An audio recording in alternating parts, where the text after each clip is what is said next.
2005ರಲ್ಲಿ ಒಂದ್ಸಲ ಮತ್ತು 2011ರಲ್ಲಿ ಒಂದಷ್ಟು ಅಮೆಂಡ್ಮೆಂಟ್ ಮಾಡಿ ಸಂಸತ್ತಲ್ಲಿ ಸೋನಿಯಾ ಇದನ್ನ ಪ್ರೆಸೆಂಟ್ ಮಾಡಿದ್ರು. ಆದ್ರೆ ಬಿಜೆಪಿ ಇದನ್ನ ಬಲವಾಗಿ ವಿರೋಧಿಸಿತ್ತು. ಬಿಜೆಪಿ ಏನಾದ್ರೂ ಈ ವಿಚಾರದಲ್ಲಿ ಚೂರೇ ನಿರ್ಲಕ್ಷ್ಯ ಮಾಡಿದ್ರು ಇಷ್ಟೊತ್ತಿಗೆ ಈ ಕಾನೂನು ದೇಶದಲ್ಲಿ ಹಿಂದೂಗಳ ಜೀವನವನ್ನ ಅಲ್ಲೋಲ ಕಲ್ಲೋಲ ಮಾಡಿಬಿಡ್ತಾ ಇತ್ತು. ಸೋನಿಯಾ ಅಧ್ಯಕ್ಷತೆಯಲ್ಲಿ ಅಂದಿನ ರಾಷ್ಟ್ರೀಯ ಸಲಹಾ ಮಂಡಳಿ ಕೋಮು ದಂಗೆ ಮಸೂದೆಯನ್ನ 2005ರಲ್ಲಿ ರಚಿಸುತ್ತೆ. ಇದರಲ್ಲಿ ಬುದ್ಧಿಜೀವಿ ಅಂತ ಕರೆಸ್ಕೊಳ್ಳೋ ಸುಮಾರು 12ರಿಂದ 13 ಸದಸ್ಯರು ಇರ್ತಾರೆ.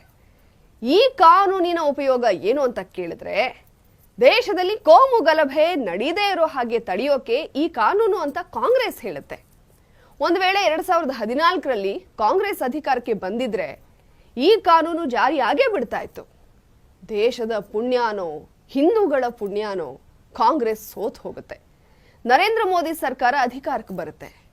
ಈ ಕೋಮು ದಂಗೆ ಕಾನೂನು ಸೋನಿಯಾ ಫೈಲ್ಗಳಲ್ಲೇ ಉಳ್ಕೊಳ್ಳುತ್ತೆ. ಈ ಮಸೂದೆ ಜಾರಿ ಆಗಬಾರ್ದು ಅಂತ ಯಾಕಿಷ್ಟು ಗಂಭೀರವಾಗಿ ಹೇಳ್ತಾ ಇದ್ದೀನಿ ಗೊತ್ತಾ? ನಾನು ಇದರ ವಿವರವನ್ನ ನಿಮ್ಮ ಮುಂದೆ ಹೇಳ್ತಾ ಹೋದ್ರೆ ನಿಮಗೆ ಅರ್ಥ ಆಗುತ್ತೆ ಇದರ ಭಯಾನಕತೆ ಏನು ಅಂತ.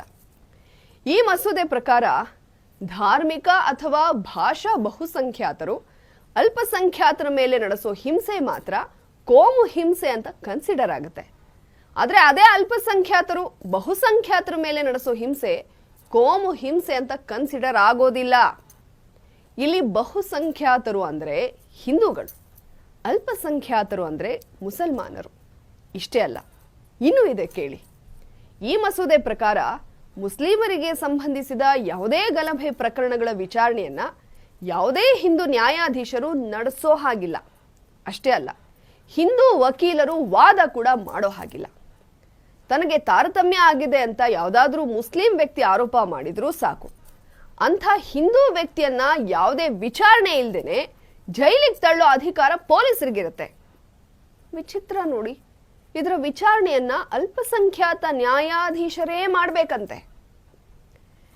ಇನ್ನು ಹಿಂಸಾಚಾರ, ಬೆಂಕಿ ಹಚ್ಚೋದು, ಆಸ್ತಿಪಾಸ್ತಿ ನಷ್ಟ ಇಂಥದೆಲ್ಲ ಆದಾಗ ಹಿಂದೂಗಳು ಮುಸ್ಲಿಂ ಸಮುದಾಯದ ವಿರುದ್ಧ ದೂರು ದಾಖಲಿಸೋ ಹಾಗಿಲ್ಲ. ಆದ್ರೆ ಇದೇ ಥರದ ಆರೋಪ ಬೈ ಚಾನ್ಸ್ ಯಾವುದಾದ್ರೂ ಮುಸ್ಲಿಂ ವ್ಯಕ್ತಿ ಹಿಂದೂಗಳ ವಿರುದ್ಧ ಮಾಡಿದ್ರೆ ಅದು ಸುಳ್ಳೋ ನಿಜಾನೋ ಅಂತ ಸಾಕ್ಷಿ ಒದಗಿಸೋ ಜವಾಬ್ದಾರಿ ಮುಸ್ಲಿಂ ವ್ಯಕ್ತಿಗೆ ಇರೋದಿಲ್ಲ. ತಾನು ನಿರ್ದೋಷಿ ಅಂತ ಸಾಬೀತುಪಡಿಸೋ ಹೊಣೆ ಕೂಡ ಆರೋಪ ಹೊತ್ತ ಹಿಂದೂದೇ ಆಗಿರುತ್ತೆ. ಮೇಲಾಗಿ ಆ ಹಿಂದೂ ವ್ಯಕ್ತಿಗೆ ಪೊಲೀಸ್ ಸಹಕಾರ ದೊರೆಯೋದಿಲ್ಲ. ಒಂದು ವೇಳೆ ಕೋಮು ಗಲಭೆ ಸಂದರ್ಭದಲ್ಲಿ ಮುಸ್ಲಿಮರಿಗೆ ಏನೇ ನಷ್ಟ ಆದ್ರೂ ಅದಕ್ಕೆ ಹಿಂದೂಗಳು ಜವಾಬ್ದಾರರಾಗಿರ್ತಾರೆ.